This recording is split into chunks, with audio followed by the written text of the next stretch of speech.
So when I was 16 years old, I had an encounter that even to this day I still have never been able to understand or explain what I saw.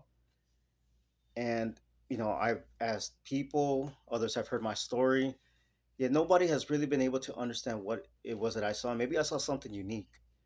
But if anybody out there has seen what I've seen or this encounter or can give me any feedback, I would really appreciate it because even to this day, it still gives me the creeps. So when I was 16, I was in band, and one night we were having a concert. So we get done with our concert, and the rest of the classes are still gonna be doing their performances. But my mom and I, we decide that we're gonna go home. It's a school night. It's getting late, so we get to the parking lot. Now we're parked in the very front, right before the auditorium, right next to the school.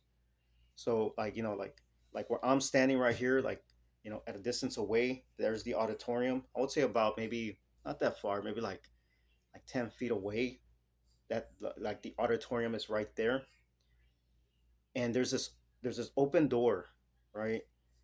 But I didn't really pay any attention to it. So we're walking back to the car, and we get to the car. I'm in the passenger side, and I'm looking down because I'm tired. I want to go home. And I hear my mom fiddling with the car keys, trying to open the door, and then she stops. And then I look up after a couple of seconds. I look up. I'm like, Mom, what's going on? Come on, let's go home. And I look at her. She's not answering me, but she's looking off to her left. Her face is like frozen in fear, and it's pure white. Like there were the street lights and everything, right? But you can tell her face was just completely white. And I'm like, what's going on? What are you looking at? And then I look to my right, and there's this man. He's it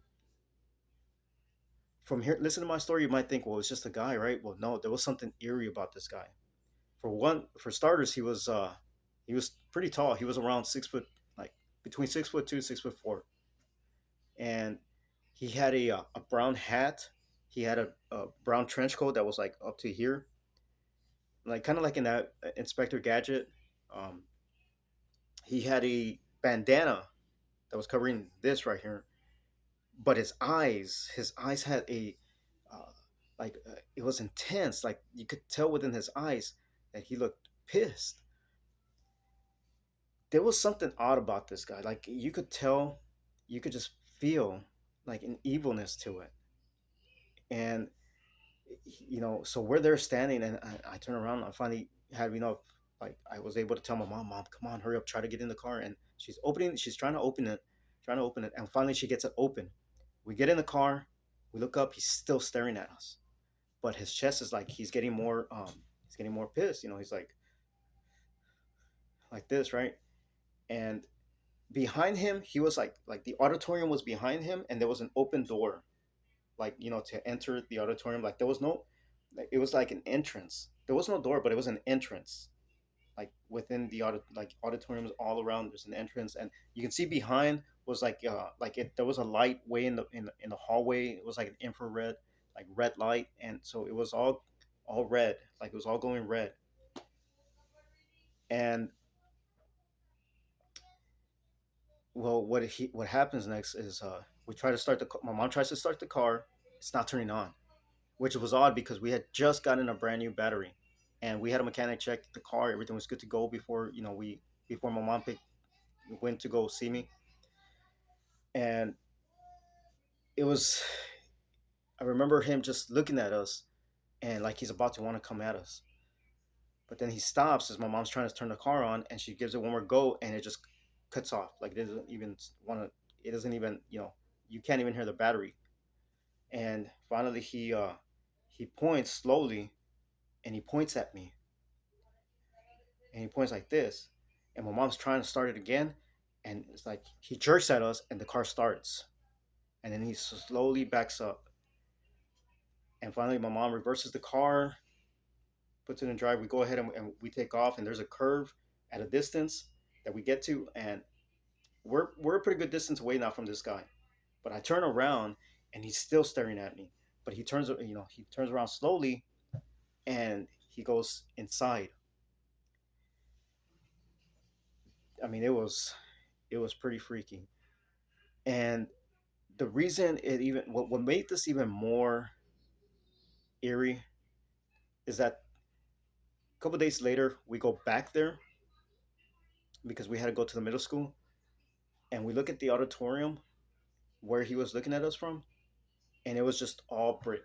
There was no entrance. It was all covered in brick. It was all brick, and this was only like maybe, you know, 3 days after.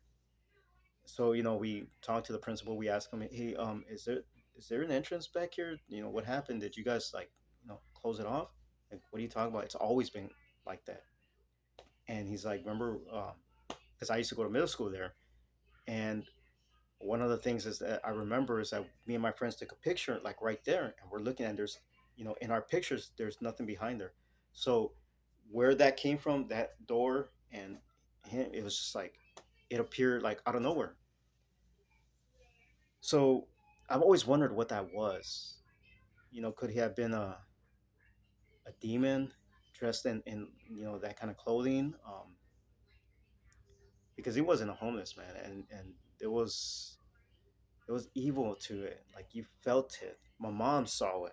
We both saw it, and we still remember it, and we just have never been able to understand what it was. I mean, it was a man in a brown hat. He had the brown trench coat, with the bandana, and the only thing you could see were his eyes. And the trench coat was pretty long. It was like to his knees. I think it was brown boots.